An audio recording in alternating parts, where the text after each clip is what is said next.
Dar es Center. This is Comrade Shampoo. Mene ndikulankhula pano kuma ku Dar es Center mene kwa sasa na Malawi mene athamangisidwa zulo kumasukwane ndi madera ena around Pietermaritzburg. So this is the situation here in Maritzburg.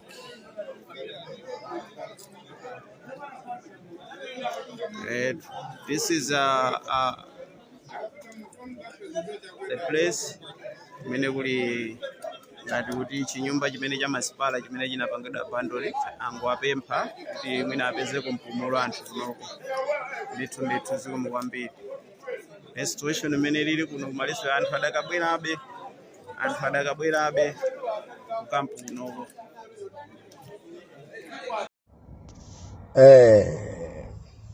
Patsogolo Malawi simmene kulili zinthu sizili bwino.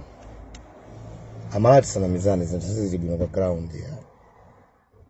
Saname ababa ine I wanted to do the update of post imene napanga post ya Phakira Nthakati Somizi. Komano I've changed. I'm not gonna do that update. Let me update you kani imene yachitika ku Pietermaritzburg. The situation is going worse and worse. Akulu kani ya ku Pietermaritzburg, of course we're not 100% sure kuti anthu afa ndangati kapena ndi amaiko akuti ndi akuti. Zikumveka kuti kwafa anthu koma we don't know kuti Amalawi ndangati maiko ena ndangati. We still investigating. Sitifuna tikambe pano nkhani yabodza chifukwa nkhani yakufa kwa anthu kuchuluka ma statement. Ena akuti patsa report kuti yakwafa anthu 4, ena abwera yakwafa anthu 7, ena akubwera yayi kwafa anthu 2, ayi 3. Koma zomveka zoti kwafa anthu ifeyo first hand information imene yatipeza kuti imeneyo ndi ya Malawi nzathu amene akunena kuti iye akusakasaka m'bale wake sakuoneka. Anathawa naye ndi limodzi kumali sanalowera kwake koma m'bale sakuzikotali kuti they just maybe a suspicious kuti can be one of the people amene amwalira kapena mwina wapulumuka ali mbali ina sizidziwika. Komano we investigated with what triggered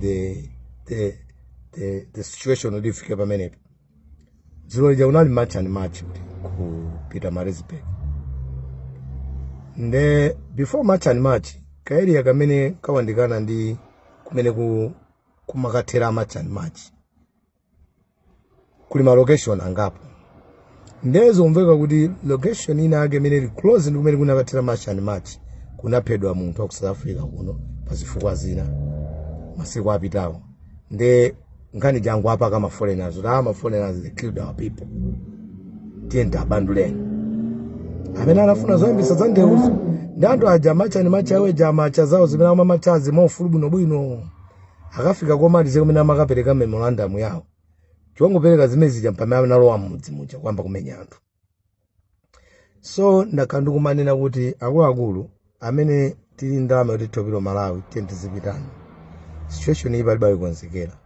We know we cannot get prepared. Udoke kandama ndinako koma ndisunge ndikapeze poyambira ku nyumba ndidike pasi ya ulere. Akuluakulu mutakufa ndalama yambira ili nthumba. Let me be honest and be straight. Mutakufa ndalama yokambira imene mufuna mukambira Malawi mwisiya. Iyi yafika apa ndi nkhondo.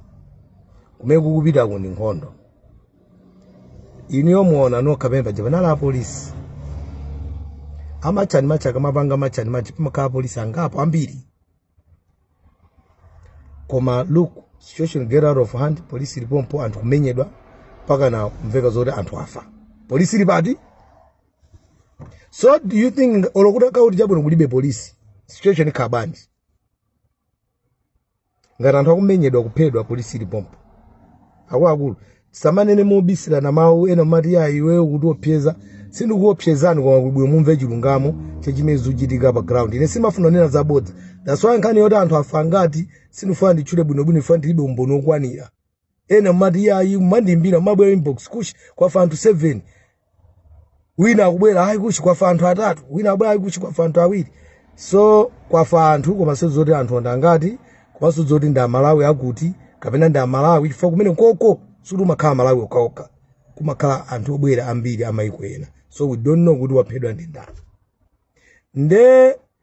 That's what happened. That's what triggered the fight. Komano yeo pedwa nzika yawo injongo na mizira anthu they had intention. Fa kunena kuti manenedwe awo anthu atikapanda kwa amenya sapita kumatiza amenya kuti apite kwawo. Fati kamangu auza siziteka. So zinthu sizili bwino. Anthu anatawa okwanira 170 usiku watsulo. Kuchoka kumene kuja anthu amene anatawa ndikapezeka pa malo amene akumangidwa akusara kumangidwa amene asanduka ngati camp. I did post a video taina yake ya malo amenewo. Ndezapezeka kuti lero kuja kwa lero anthu ajafika pa 700. Ndesituzowa kuti pofika kwa mawa anthu afika angati. Komano situation akuluakulu pa ground sili bwino, simekuliri zinthu zili bwino. Ndipo chithandizo chikufunika.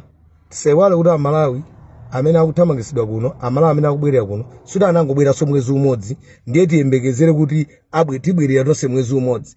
Kwatenga zaka anthu akubwera kuno. Zaka zambiri anthu amabwera pang'ono kuno ku population ya Malawi tili pambiri mamiliyoni.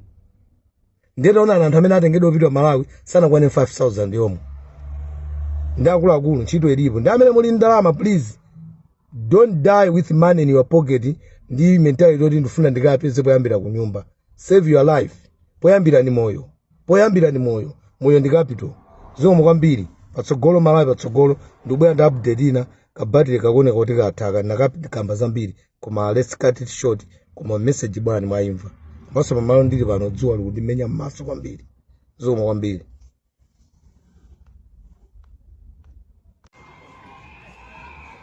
Kukakhala kuno ndekwavutiratu, kukakhala kuno ndemataki sali safe yayo losenengatulukeso panja ayi. Kwachemeratu muzingoona. Match after match amakwerekwere need to go home. Inechete pa window kwa jambula. Yes, sizele bwino lopang'ono, sizele bwino. Oh my God, ambweka ritandizi. Mokuti azibalena panopa anapanga paki magali motawa pa atawa. You can see kuma apolisi ali settled. Oh my God. As you can see, pakwatu hapa. Wine back. Odi ndiseke glass. Nengo kalantika basi zingoyonera pa window.